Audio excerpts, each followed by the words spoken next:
Hi, welcome back to Fit to the Core Training Stay Home, Stay Healthy, Stay Moving series. Today we're going to talk about another fundamental movement pattern, the lunge. Now, before we get into breaking the lunge down and doing some lunges, we're going to do some hip awareness drills. So grab the towel that you had from balance part 1 or a yoga block. All right, we're going to set up in a hip width stance. So just pay attention to how wide your feet are here. We're going to go into a half kneeling position. Okay, so nice tall torso, ears over shoulders over hips. This front knee is above the front ankle, and this front foot is in line with the rest of your body.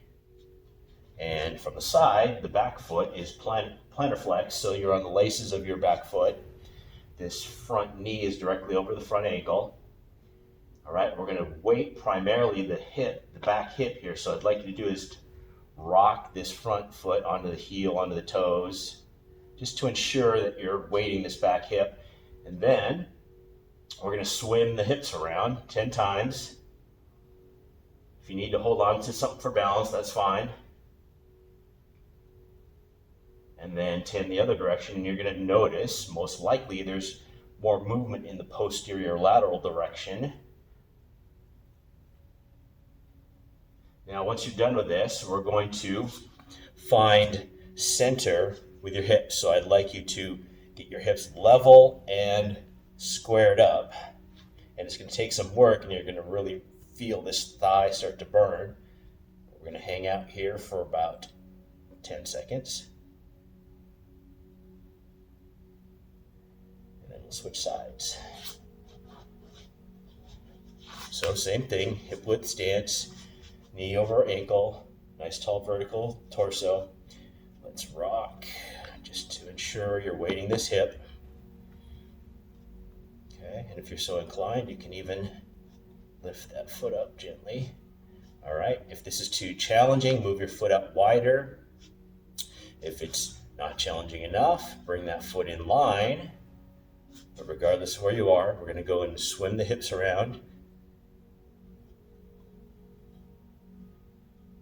And then 10 the other way.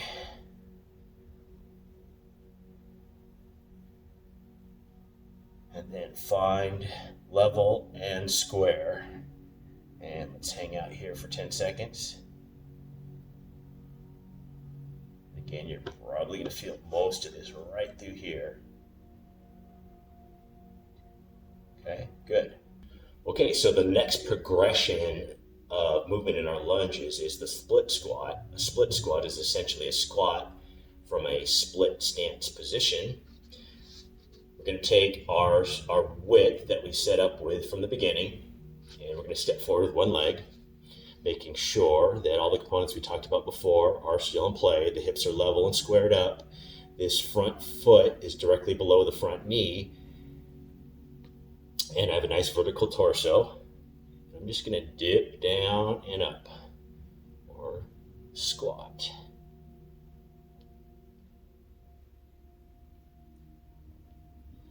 Depth is up to you. Make sure that there's no pain through these ranges of motion. Okay, we're going to switch sides. From a lateral view, front foot remains below the front knee, vertical torso. You're going to feel this a whole lot more in the back thigh than you are in the front thigh. Okay, good. Shake it out.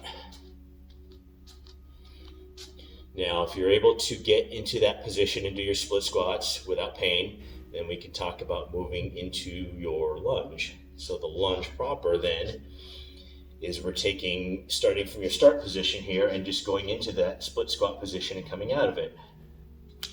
Again, all the same things apply. Hips are square and level. Nice vertical torso. This knee does not go forward over that front ankle.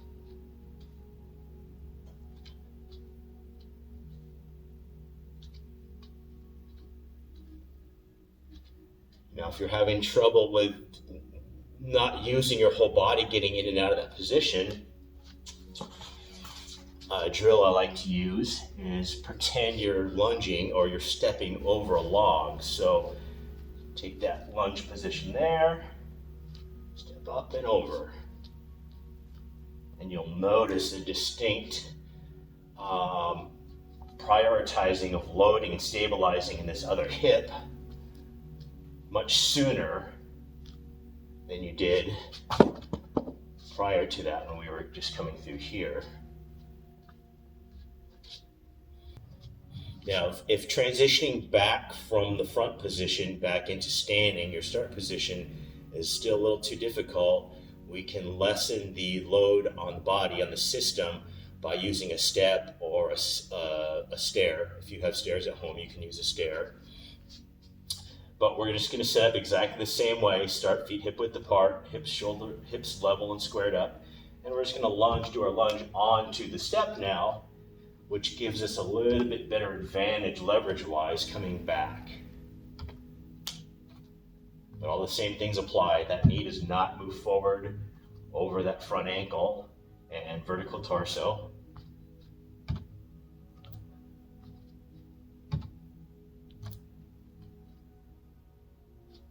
All right, so there's your lunge. Learn it, practice it, love it.